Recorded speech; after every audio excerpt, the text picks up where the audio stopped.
Russian Roulette is a simple game. A bullet is put in the chamber of a revolver, the cylinder spins, and now nobody knows where the bullet is. Now, you have only one question in your mind. Are you lucky? If you ever felt like the universe tends to conspire in your favor, then maybe you're one of the people who were graced by the cosmic fortune at birth and were granted a gift that we usually call good luck. If so, then you have all you really need to start playing Russian Roulette. A game where it doesn't matter how much you prepare, what kind of person you were in life, or what deeds have led you to be in that position that night. The only thing that really matters is how lucky you are now that you are playing, and hope that the guy you are playing with is less lucky than you. Continuing the line where I left it at the Chainsaws video, today I want to talk about another hyper-specific thing that I only saw in games and movies, but that really captivates my soul because of the sheer style it exudes. I'm talking about the increasing tension with each click, the moment of pure relief when you realize you are still alive, and the inner desire to see your opponent die so that you can live another day. Today, I really want to talk about Russian Roulette, Dad's favorite game.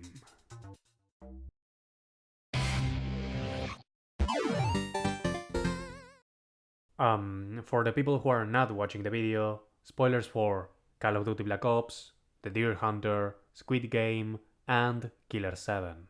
I'd also suggest you read The Roulette Player.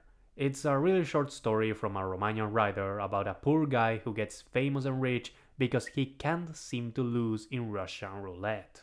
I really wanted to speak about it in this video, but I just didn't find a way to do so without just telling the story. So please go read it.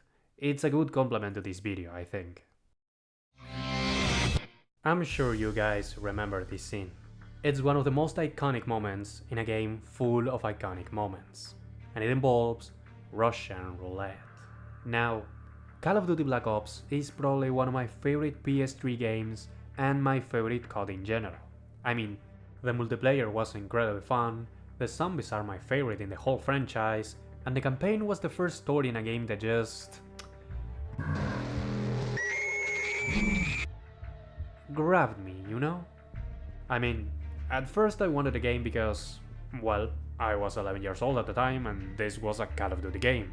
Can I make it any more obvious? But after just some hours in, I was fully invested in the plot. I wanted answers. What did the numbers mean? What have they done to Mason? What the fuck was a communist? It's easy to say this game was too much for the little 11-year-old me, and there were many things I didn't fully understand at the time. But the fact that I was emotionally invested for the first time in the story of a video game, it's something I can't really deny. So when I got to this moment... Motherfuckers. I'm gonna make them pay. You! No talk. Play! What's the plan? I felt terrified. Of course, I knew that Mason could not die because, I mean, he was alive in the present, but Bowman just got killed and Woods still was free play. And while surrounded by enemies, with the corpse of a friend just next to us and the soldiers getting more impatient, it happened. You shoot, GI! You shoot! Fuck! I really can't express how I felt the first time watching this. I was still pretty young at the time, and I didn't really know what to expect from all of this. But it had a real impact on me, and I really think that brief moment that's no longer than 4 or 5 seconds is one of the best in the whole game. Of course, if you play the game, then you already know how this scene ends. Mason uses his turn to kill the nearest enemy before going max pain against the remaining soldiers. And then you shoot your way out in classic Call of Duty fashion. I don't know why, but before rewatching this scene after like 4 years since my last Black Ops playthrough, I was sure this scene was much longer. I remember the tension lasting for about 5 minutes, but from the beginning of the level to the moment you escape, it's only like 2.5 minutes really. I don't know if my memory of the scene was that strong or if I simply forgot how short this moment was. But it was really interesting, and I still remember it to this day as one of the best moments in the first story of a game that grabbed me. Kind of the same thing I can say about the Russian Roulette scene from The Deer Hunter, a movie that also takes place in the Vietnam War and that I really like a lot. You can just feel the desperation in the face of Christopher Walken, every second getting stronger and stronger. Each second, each click, each slap, they all serve to increase the feeling of terror and uncertainty for the characters until it finally reaches its peak at Michael's second turn. Watching this movie and having played Black Ops beforehand, I really started to relate Russian Roulette with Vietnam and the atrocities of war. But after researching for a while, I discovered that there are no real registers of POWs being forced to play the game, either American or Vietnamese. Still, we can't really be sure that this devilish game was never played in the pits of hell that was the Vietnam War, but it wasn't as common as popular culture may make one believe. Still, for Michael Cimino, the Deer Hunter director, Russian Roulette was more than just a spectacle of violence and increasing tension. For him, Russian Roulette served as a symbol of everything terrible about being a soldier in a war. The supreme violence that reigns everywhere and the terrifying uncertainty of not knowing if death is just one click away from you. It's kinda interesting how Russian Roulette seems to have war so ingrained in its essence. It reminds me of those Russian officers who supposedly used to shoot Flintstone pistols at their heads, because it was that common for the guns to malfunction. Anyway, The Deer Hunter is a really great movie, with some great acting and moments that will stay with you forever. I could probably speak more about it, but I will prefer you to give it a watch and form your own opinions and feelings about it. Plus, there is another Russian Roulette scene that I'll not discuss here because, seriously, go watch this movie. Trust me, you'll not regret it.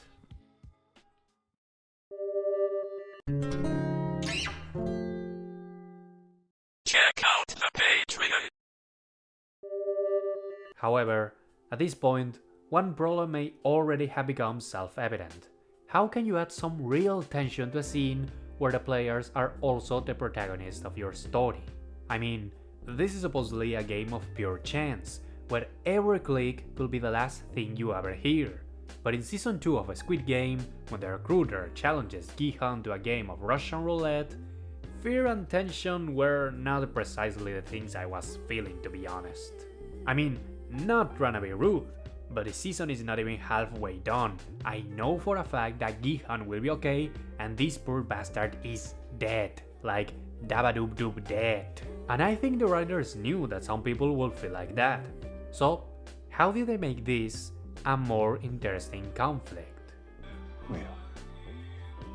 생각이 많아지셨나요? They added deepness to it. They turned this Russian roulette game into a battle of egos. Both parties want the other one dead, of course, but they also want to prove something to themselves. Gi-hun wants to prove that he's special, and he didn't win the games by pure luck, while the recruiter wants to prove that all his actions come from his own sense of conviction, not from a blind obedience to his masters. Both parties want to prove something to themselves, but the thing is, these two affirmations are totally true. Gi-hun won not because he was some sort of chosen one, the most skilled or the strongest, but because other people did the dirty work, and he just got lucky to reap what Cho Sang-woo and others sowed. And the recruiter got to be a recruiter not because he was an individual with a strong sense of conviction and strong ideals, but because he was really good as a lapdog for the creators of the game. The moment he dies, he'll just get replaced. For a brief moment, these two egos clash at each other, and both of them refuse to let the other side win, but at the end, they both end up losing. Gi-hun wants to believe that he's special and that he didn't get lucky, but in Russian Roulette, the only way to win is by being luckier than the other guy. And the recruiter, well, He kinda wins in the sense that he chooses to go out in his own terms. But really... I can't really show this scene in its full glory because I want this video to be seen by somebody and I don't want to play with Netflix at this point. Already had to put this little me moving around just to see if I don't get copyrighted to the depths of hell. But if you really want to see it, hear the music and feel the style, the scene is available in Netflix YouTube channel, so go watch it. Or just watch a Squid Game if you are one of the 3 people who haven't yet. It's good, really good. Gong Yu really nails his role as the recruiter, and his acting really makes this moment one of the best in the whole show. This is probably my favorite scene in the entirety of season 2, and maybe in the whole series. It just exudes with style, and that's a lot for a show with a sense of style as big as a Squid Game. It's incredible how much some real confidence and true passion can turn what otherwise would be a predictable and forgettable moment into one of the best in the entire work. Kinda the same can be said about the Russian Roulette scene from Suda's 51 video game, Killer 7. My favorite Russian Roulette scene in all of fiction, and the one that made me want to make this video. Now, if for any reason you don't know or haven't played Killer 7, I ask you to close this video immediately and find a way to play it. This game has an immaculate sense of style, and you, my friend, deserve to experience it on your own. What's in your right hand, Chico? Please don't. This is just a... Put your arms down! No, it's not like that. This gun is a... Don't move, amigo! Please, don't shoot! Stay still! Ow!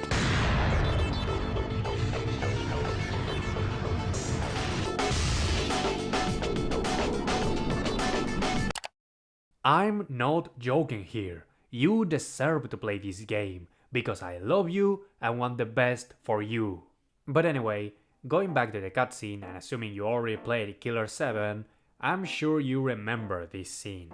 It's probably my favorite or second favorite in the whole game, and that's because I think it best encapsulates what makes Killer 7 special.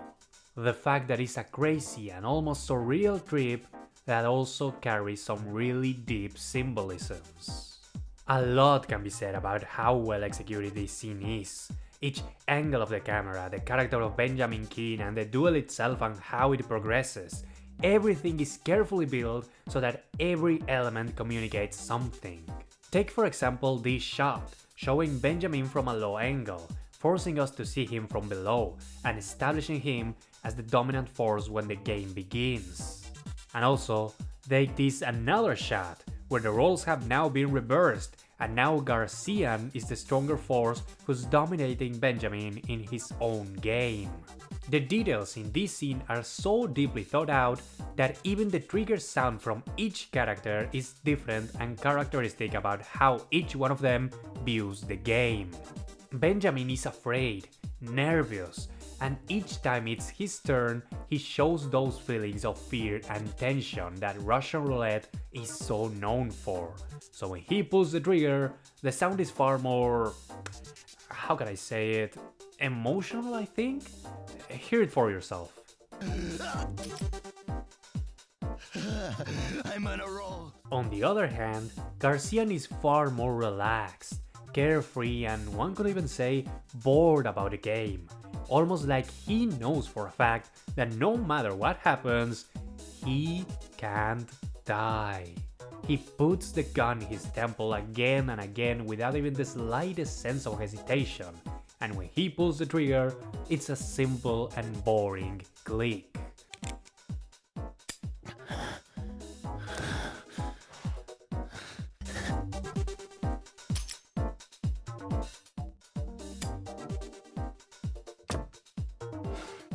Seriously, when you watch this scene for the first time, it may strike you as iconic and memorable, but when you start analyzing each aspect of the scene and try to relate them to either cinema language or the themes of the game, you start to have a much greater appreciation for it. That's exactly why I still haven't talked about the narrative importance of this scene, because I wanted to save the best for last. You see, Assuming that you played Killer 7, I'm sure you remember the conditions of the game. If Garcian wins, Benjamin will tell him a secret to hit on woman with a 100 success rate. And if he loses, he'll have to kill the President of the United States, helping Benjamin further his goal of becoming the new president. The match progresses in an interesting way. Again, with a Benjamin who slowly loses control and starts to crumble against the uninterested entity that is Garcian Smith, who pulls the trigger again and again without even caring about it. But when there are only 2 spaces left in the chamber of the revolver, the match takes a wild turn. Benjamin, now with 1 in 2 chances of dying, rambles about his goals and motivations before pulling the trigger and realizing he is still alive. With only 1 space left, Garcian loses. Now he has to resign and kill the president or he will die. Benjamin, who now regains his lost confidence, tosses the gun carelessly to Garcian and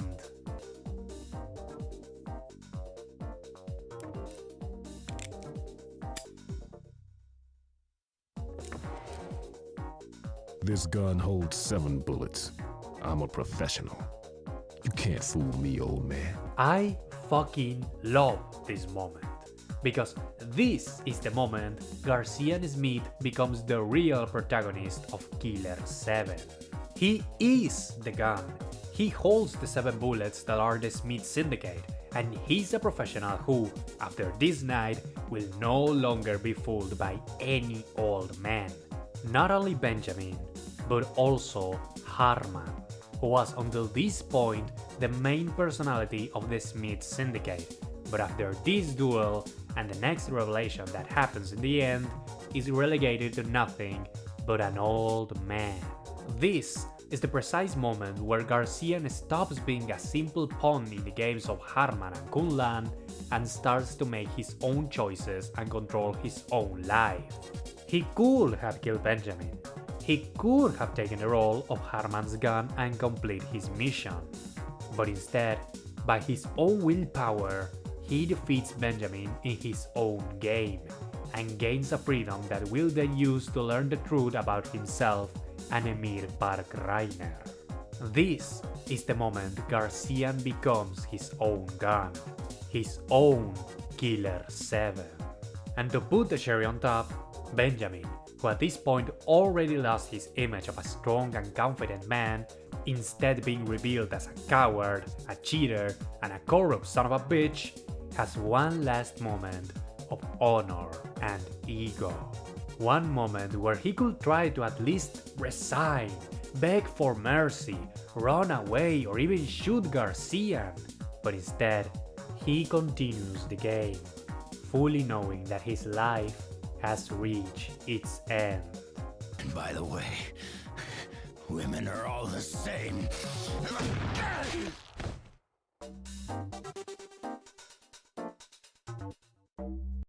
I also really like how Benjamin uses his last words to say basically nothing. Like, he promised something really valuable at the beginning of the game and then never delivered on that promise. That's really funny coming from a politician. Maybe too obvious, but it's funny nonetheless. Russian Roulette is a really interesting concept as a game. It's so simple yet so deep in its consequences that it almost feels like a game that could only be designed by Dead itself on a crazy Saturday night. I find it fascinating because it taps strongly in one of our most inner fears, the fear of the unknown. You don't know if your next turn will be your last, and if it is, you don't know what's next after the bullet does its job. It's scary. Too bad that most, if not all of these scenes I just talked about only really work once. Once you're done with them, you can rewatch them as many times as you want, but you'll never fully capture that original feeling you felt the first time you watched them. Maybe that's the reason there are so many games that try to replicate the feelings of Russian Roulette, while also, not having to risk your life. From experiences that try to replicate as best as possible the randomness and simplicity of the game like Orange Roulette, to games that try to add the spiciness and different elements to the game like Buckshot Roulette. And that's without even mentioning the many different multiplayer games that can put you against your friends in funny matches. I really like how this dead game can be turned into an experience to safely enjoy with your buddies one night. It puts into perspective how much we have progressed as a society. Still, there are many Russian roulette scenes I haven't talked about, mostly because I don't really have anything to say about them. The Russian roulette scene in Malcolm X is fucking incredible, and the one in Starsky and Hutch is funny as hell. You should definitely watch that movie. But for now, I'll just leave it here, knowing that even if I watch all of these scenes thousands of times, there will always be new ones to revive that feeling of tension I felt the first time.